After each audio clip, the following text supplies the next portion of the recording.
I think for the rest of this podcast, we're not going to talk any more George Pickens. We are going to talk more Steelers here. I have cut up some of Tomlin's press conference for this week. It's going to start off by talking about the end of the Dallas game, and then he's going to move into the Raiders here. But no more George Pickens talk, I promise. All right. As we lean in on a new week, I'll start first with reviewing our last performance like I always do. As I mentioned after the game, man, it was just a really tough, hard-fought, and close contest by two groups. We came up on the short end of it.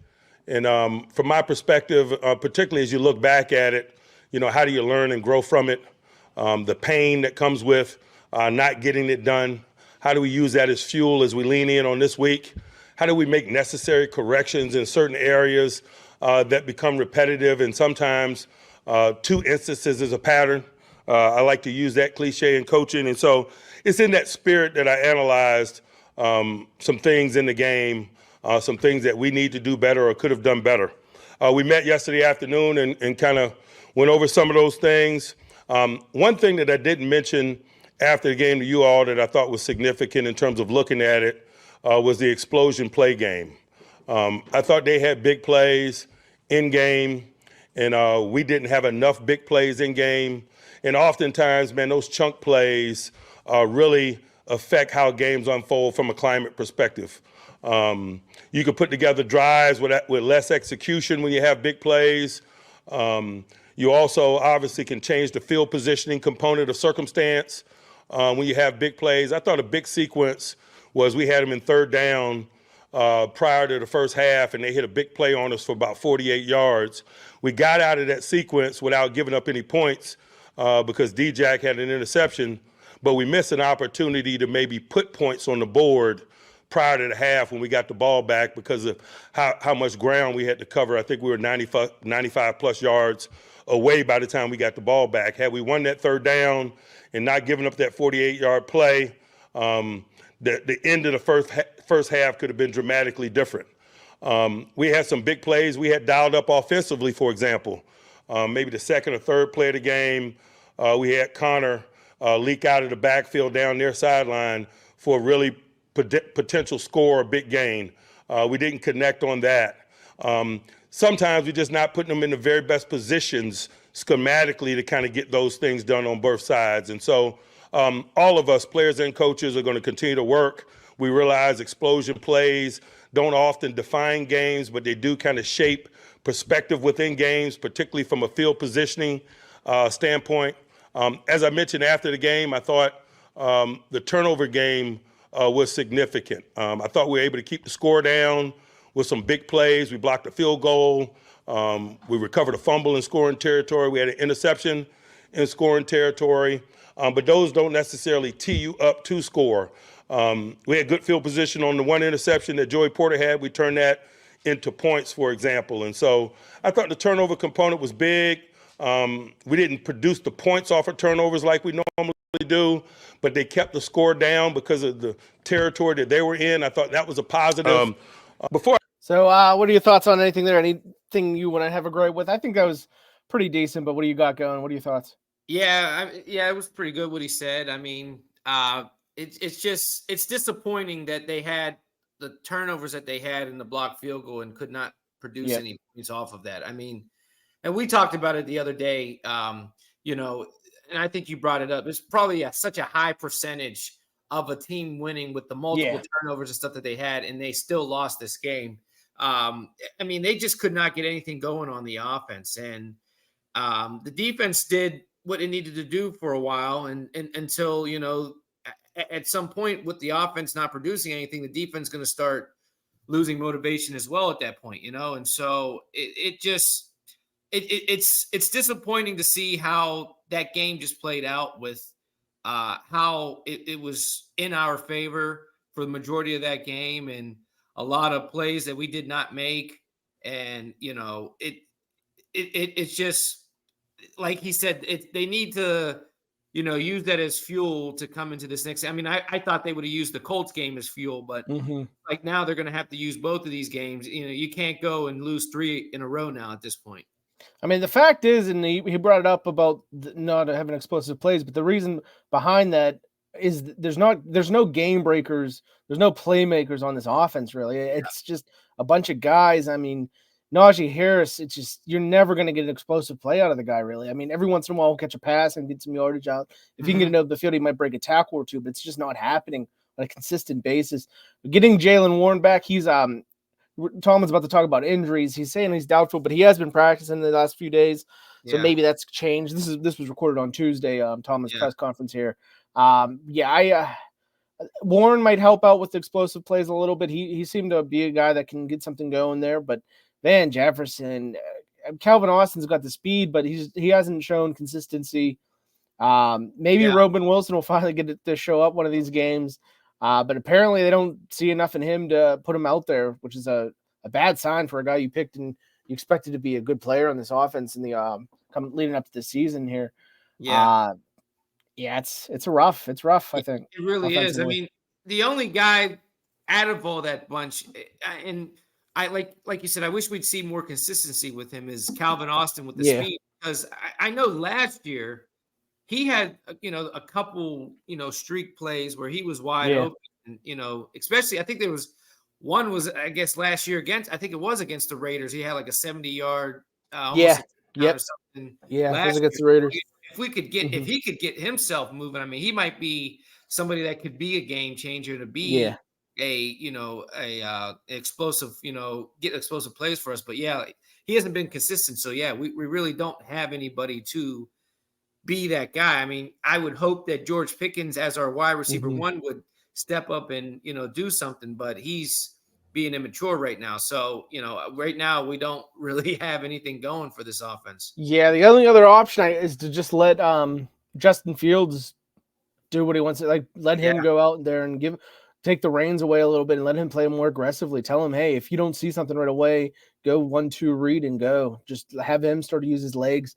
Because he's used it. They had some design power runs with him, but let him become a threat in the passing game with his legs. Where if there's nothing available, just go. Just tell him go, and that can add something to the offense that I don't see them using too often so far. Yep, you're absolutely right. Here's some more Tomlin talk. I lean in on this week's challenge. Let's go over somewhat of a laundry list of some injuries that we're dealing with. DeMarvin Leal can be characterized as out as we sit here with a neck injury. Nick Herbig can be characterized as out with a hamstring injury. Patterson could be characterized as out again this week with his ankle injury. Alex Highsmith out with his groin injury. Pruitt doubtful with his knee injury. Jaylen Warren doubtful with his knee injury. A new addition to that list, KZ.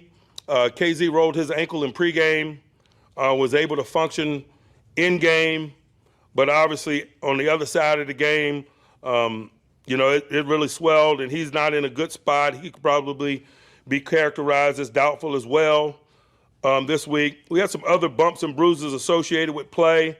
We'll manage those at the beginning of the week and expect those guys to pick up in terms of participation as we push through the week. Included in that is Isaac Seumalo, who played in his first game. We'll manage him at the beginning of the week, but no negative consequence for performance there from a health perspective for him. We're in a little bit different place as I stand here today with Russ this week than we have been in recent weeks. Just met with him and the training staff in preparation for tomorrow. Tomorrow will be the first Wednesday that he'll be a scheduled full participant. We'll see where that leads us. First, we'll see if he's able to obviously pull it off and get through the session. And if he does, what does the quality of that work look like, his ability to protect himself, et cetera, some of the conversations that we've been having, but just been having more in a hypothetical way.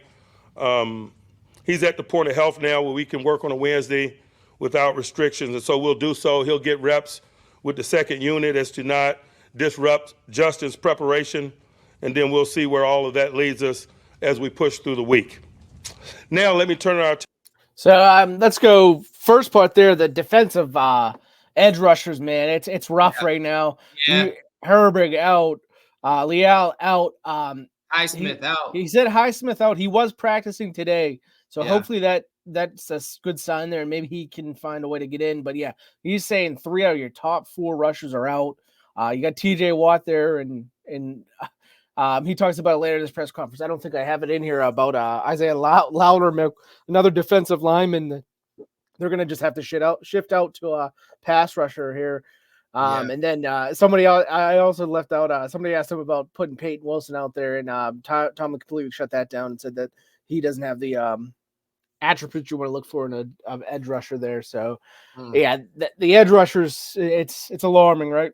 Yeah, it really is. And it kind of just seems like, I know that they like to have the 2 edge rushers with, Watt and Highsmith and, but I mean, with, the injuries right there to that and just having TJ on the one side and not being able to have anybody over there. I mean, they might have to just switch up their defensive schemes until they can get somebody back. I mean, it just, I know that's worked for them, and I like, having it like that, but they may have to just change something up because, with TJ getting, double teamed, triple teamed on one side, there's nobody going to be on that other side. And the quarterback's just going to, whoever we're facing is just going to have enough time to be able to make some plays. So I think it's going to be tough for them to try to figure something out. Cause that hurts to just see, your defense, your, 3 guys right there on the edge right there that are injured, are going to be out and who knows for how long, and,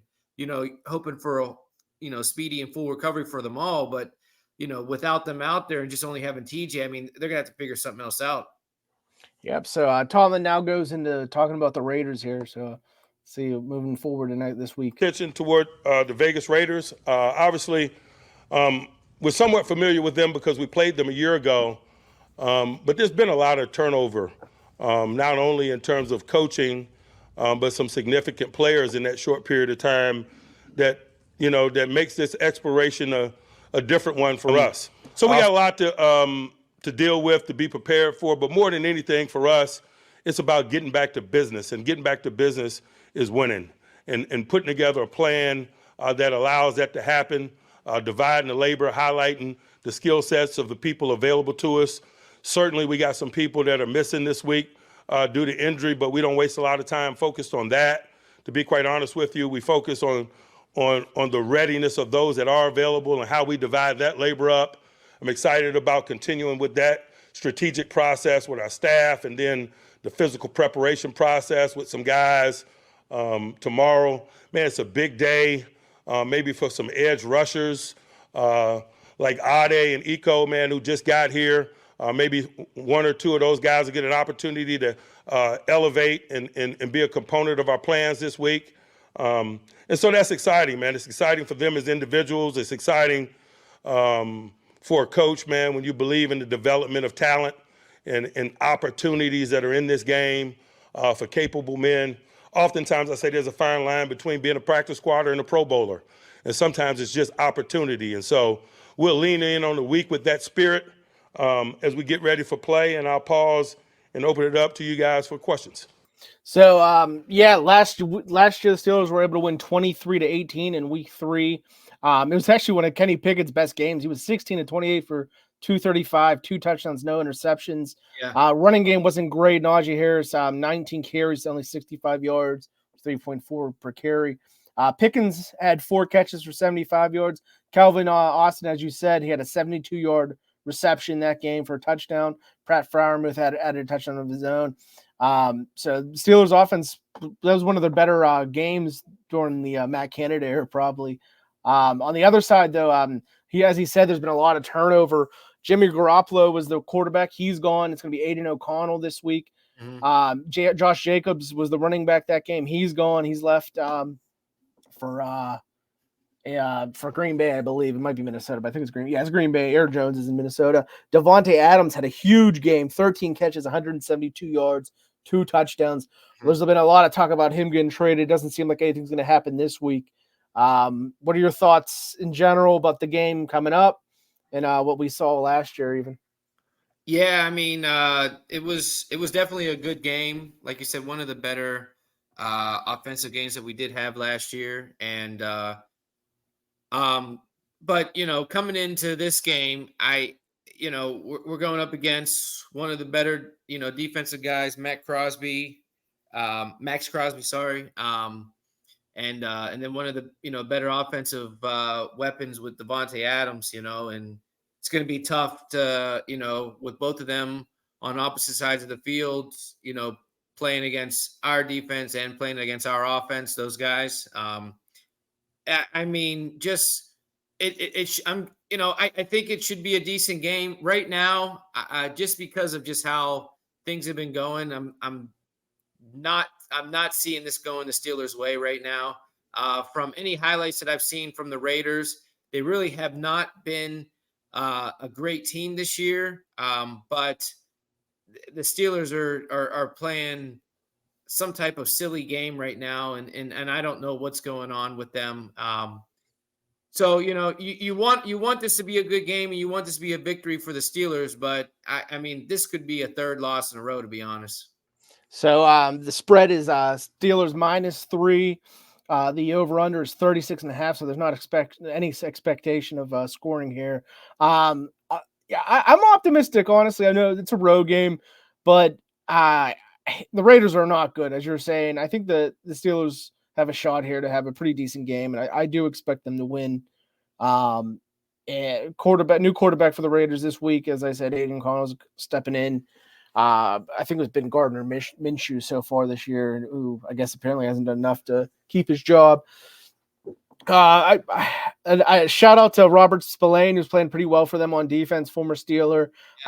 He's been all over the field for them. I think he might even be a captain. I think Tomlin mentioned the idea that he may be a captain for the Raiders now on defense, but he's been playing well since he's gotten there. I was never a big guy on it. I thought he was just another guy, but apparently given the opportunity in Las Vegas, he's really stood out for them.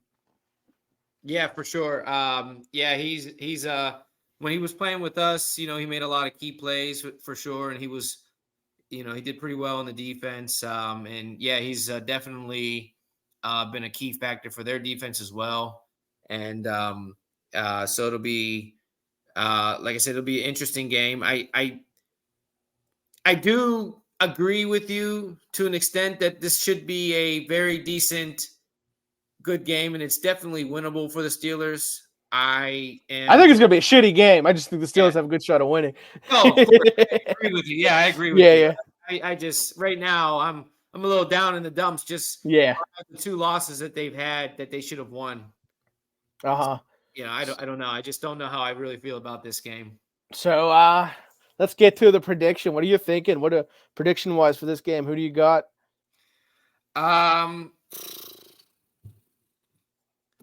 I want to go Steelers. I think this is a winnable game. I don't think it's going to be, definitely not going to be high scoring, just like what Vegas has. Just by how they've been playing, they could definitely lose this game. But I do foresee, with the Raiders not being a good team, I had them winning this game before. I'm going to have them win this one until, I see how things play with this after this game, depending on whatever happens.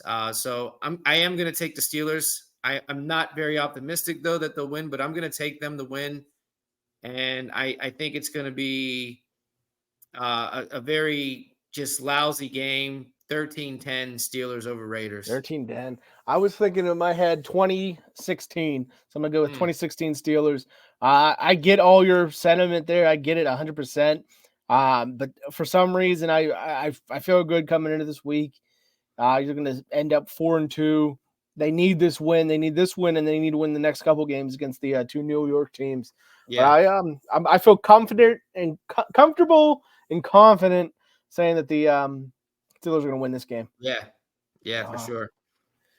So let's get back to Tom, and he starts talking about a few other things I think the media asked some good questions this week, so I pulled a couple of them and can finish up by listening to some of what they have to say. Mike, you've been pretty good against explosive plays. What was the difference, do you think, on Sunday? Some of it's Dak, to be quite honest with you. He's very good with the ball in terms of seeing the full field and making good decisions and utilizing all his eligibles. But I thought also a component was that we didn't manage communication well enough. I love Acrisure Stadium, man. It is an asset to us. It makes things challenging for opposing offenses, but we respect it also because it makes things challenging from a communication standpoint, oftentimes for us as a defense. And I didn't think our communication at times was up to snuff, and I think that was a component of it as well. Sometimes it was just quality playmaking and throws and catches. I thought Dak went down the middle of the field to 9 one time, and I just thought that was a awesome look off and really good throw. And we made the hit almost immediately, and that just speaks to the talents of Dak Prescott. And oftentimes, I certainly want to be reflective and own our component of circumstances, but I'm doing a disservice to the game sometimes if you don't acknowledge the quality skill set and the talents of those that you compete against. So I know you're not a big Dak guy, but how are you feeling about those? I get, as a coach, you want to give praise to the other team and their players, but Dak Prescott had a shitty game that game. Turnover wise, yeah. He was not even that good. How Tomlin is making it seem like he threw 2 interceptions and fumbled the ball. Yep. I mean, he did not have a good game. The defense just let it happen. The defense made him look like he had a good game. He did not have a good game at all. But I get it. You're a coach. You don't want to throw shade at another player or another team because of just how it is. You're going to always want to be the bigger person and give praise where I guess it needs to be. But there should be no praise for Dak. Dak is not that great of a quarterback. He played like shit on Sunday. The Steelers are the ones that lost that game. Dak did not beat us. We beat ourselves. Yep. The other thing he brought up there was about the communication, which I have heard a lot this week. This isn't supposed to be a shot at Patrick Queen on my part, but when you have a guy coming in from the outside who hasn't been in this defense, what do you think about the idea that he immediately got the green dot as the quarterback of the defense from a guy who obviously is an amazing player, but he's got to be the guy who puts everyone in their positioning. If there's communications issues, is that something that may be because of the fact that he is a first-year guy in this defense? I do. I think it is because you have, like you said, it's a guy that's coming in from a different team into a new system. I mean, what was it last year? I think it was Minka, right? He was the green dot, I think. They'd like to use linebackers, but maybe if it was Minka, I think they would have probably kept it with him. So I'm not 100% sure who had it last week. But I really think they should keep it with somebody that at least knows the system, knows what's going on. I mean, you have a guy that's still trying to learn, I think, the playbook, the system, the whole defense of everything with this team coming outside. It's not like somebody that's been here for a while. This is his first year and his first few games with this team. I mean, I don't really agree with them doing that. I mean, maybe they saw something in, practice and preseason and stuff like that made them think that he could be the facilitator and communicator for this defense. But I think it was kind of a mistake to do that. But hopefully, as the season goes on and as he's learning the playbook and the system for this defense, maybe the communication will get better. But I think it was a little bit of a mistake on their part to do that. Yeah, so I'm looking through just to get some info on. So there has been times where Minka's been the green dot, but it looks like for the most part, they'd like to have a linebacker do it. Like I'm reading stories from last December where they're saying if Orlando Roberts wasn't able to go, that Minka would have had the green dot for those games. So I think for the most part, they've tried to stick with linebackers, but at some point that Minka has been the guy to take over for the green dot there. Yeah, I mean, yeah, I just think that they made a little mistake here, but all we can hope for that if they're continuing with Patrick Queen as the green dot guy, I mean, the facilitator for this defense, I just hope that the communication definitely gets better because it should get better over time. And it's not like he's not capable of doing it. It's just the fact that this is his first season in the defense and everything like that. So I think that maybe that's an issue that we don't have to worry about long term. It's just going to be something that's going to come. And then he's still there's a lot of injuries that are going around on that defense. A lot of younger guys too that are having to step up because of those injuries. So there's a lot to play there. But yeah, maybe they should have thought about, because Roberts used it some last year. Maybe they should have had Roberts have used it a little bit. But the problem there is Roberts only on the field for half the time because he's splitting time with Peyton Wilson. So Queen's the guy who's out there all the time. So it's got to be him. I think that's the part of the problem, and it has to be the guy who's going to be out there, right? Yeah, for sure, it has to be. So let's see what else we got from Tomlin here. Which was the sort of load management, for lack of a better phrase, component that you're talking about with him. Some people have, in the wake of your comments post-game, wondered why George without lots of other options at wide receiver. And is it just limited to George and Cam? Will we see that applied to Queen or Watt? These guys get tons of I just snaps. use those guys as examples because they're central components of what we do.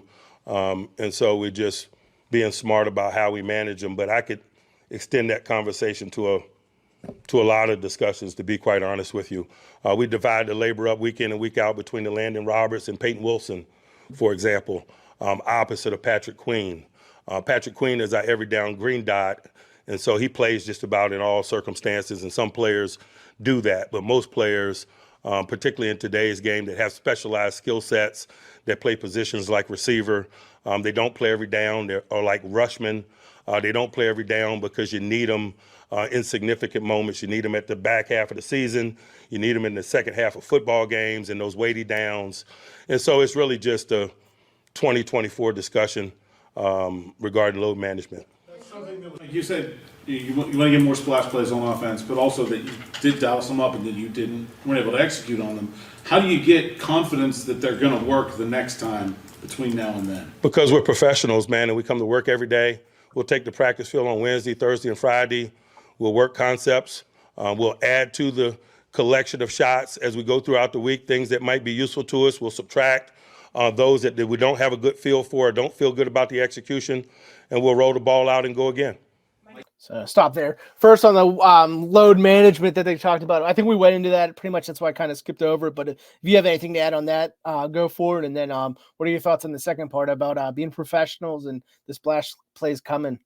Yeah, I mean, the load management thing, I mean, it just, I think it's, I get that you want to get some of your guys rest, but when you have a young guy like George Pickens, I mean, I don't see what's the point of having load management for somebody like that. But I mean, I love how, he goes, oh, well, I'm only using George and Cam as examples, but it seems like he continuously uses them as an example for some, I don't get it, but it is what it is.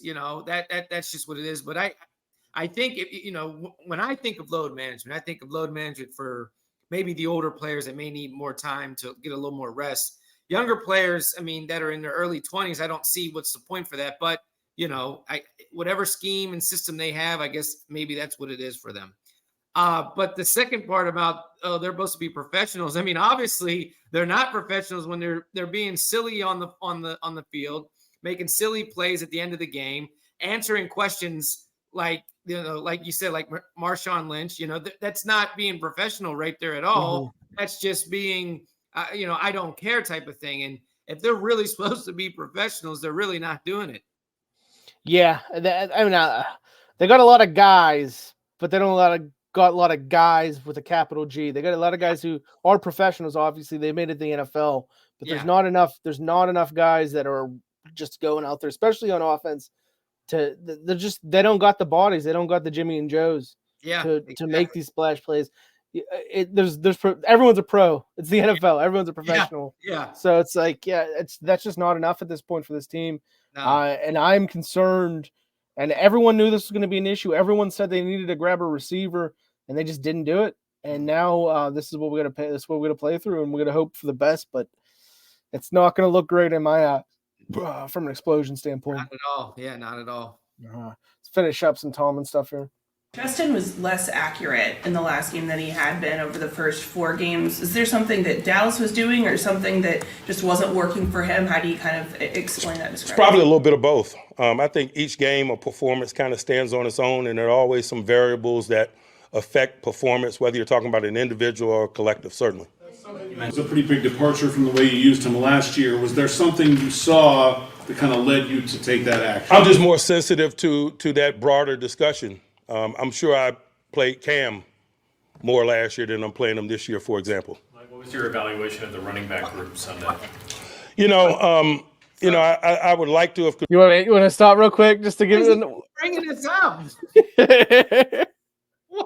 Why does he keep doing this? Because when you think of fucking athletes on the Steelers, you got George Pickens and his athleticism, and then right after that is Cam Hayward. They're the same exact player, same injury history, same miles on the tire.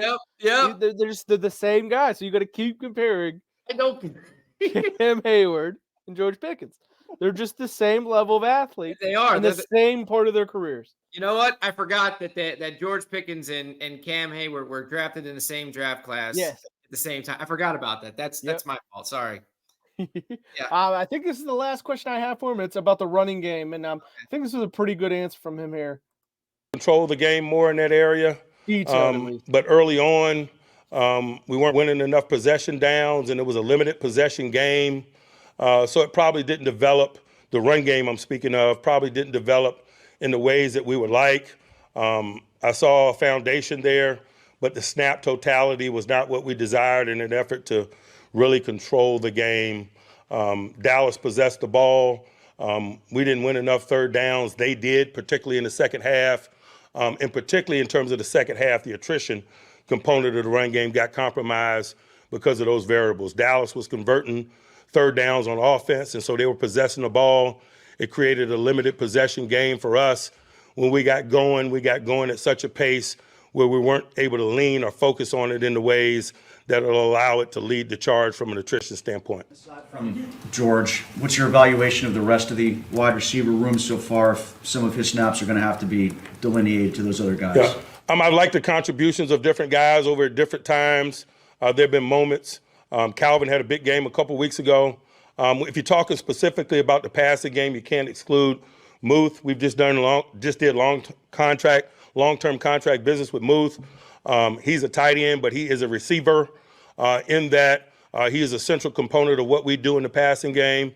I am comfortable with the contributions of the collective, but I acknowledge who does what week in and week out might not be overly predictable, but I don't necessarily view that as a negative. If they're capable and they're prepared, it makes them a difficult collective to prepare for. Scotty, for example, has had his moments. Van has had his moments. I like the work of all of those guys. We got Brandon in the uniform last week. He made a play or two for us. We'll keep working. They'll keep readying themselves, and I'm sure we'll get the necessary plays that we need from the collective. So he talks running game, then talks receivers there. I'll let you pick your poison there again here if you want. Well, I'll start with the running game. I mean, Dallas had the 27th ranked rushing defense coming into that game, and their two big defensive players were out, and yet we could not get the running game going. Yep. That just goes to show it's not that you had limited plays. It's just that you couldn't do anything. The offense isn't working. Whatever's going on, it's not going. And not having Warren out there is very just it hurts. It sucks to not have him out there because I think last year with Warren and Najee, it was just a great one-two man punch right there that we had with them too. And the fact that you just have Najee and he's just not been able to get going, it just goes to show that they couldn't do anything. I mean, it's not that Dallas did better. It's just that we stunk. That's just what it is. We stunk. It just couldn't do anything. Referring to the wide receivers, I mean, nobody has done anything this year. There's nothing. I mean, we know that Justin Fields can throw the ball and has a little bit of an arm, but nobody has done anything. We don't have any plays. I don't know. It really just comes. They don't have the Jimmies and the Joes. They don't have the personnel to be explosive. He wants it to he talked about the collective.